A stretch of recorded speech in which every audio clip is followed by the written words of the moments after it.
They're very precise, they're very important and specific.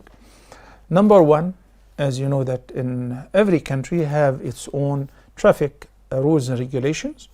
So for the truck drivers, there are certain tests, certain requirements. That's why their license is different than the license of driving private vehicles.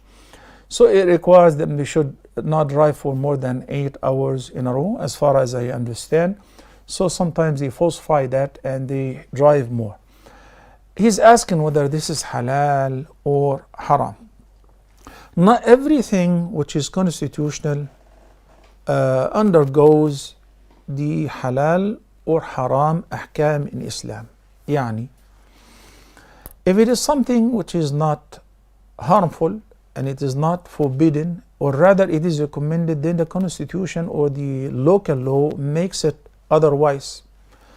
From an Islamic perspective, and I'm sitting here not answering on behalf of the law or the constitution, I'm answering whether from an Islamic perspective it is halal or haram.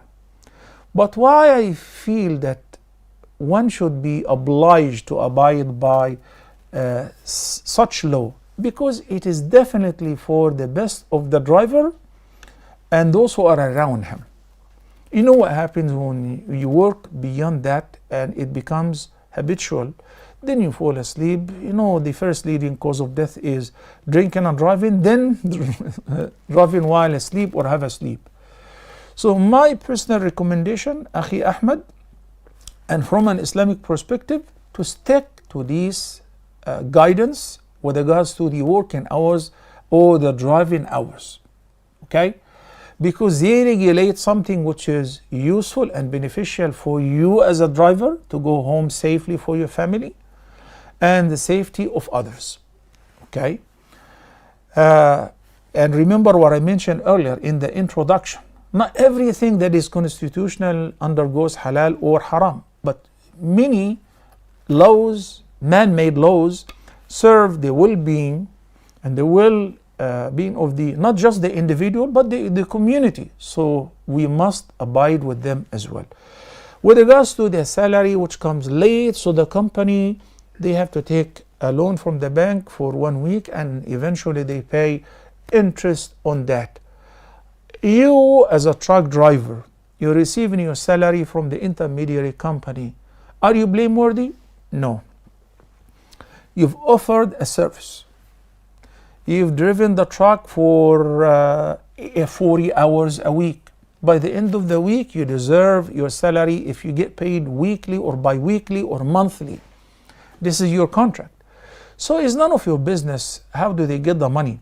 Whether they borrow it with interest, they deal with riba, they keep money in the bank and they collect interest on that. This is none of your business. Your job was halal. You were driving a truck to transport goods. You delivered, now they deliver the salary. If they're late, if they're in stock, they don't have cash, so they take a loan with interest. It does not concern you. And how do you say that? The Jews at the time of the Prophet ﷺ were controlling the marketplace and were dealing with riba. Yet Nabi ﷺ dealt financially with them. He purchased from them, he mortgaged his armor with them, he took loans from them. As long as this transaction which is between you and the other party is halal, then I'm not required to verify what do they do otherwise. How did they earn their money from halal or haram sources? Because my service was halal and I deserve to get paid for this service on time.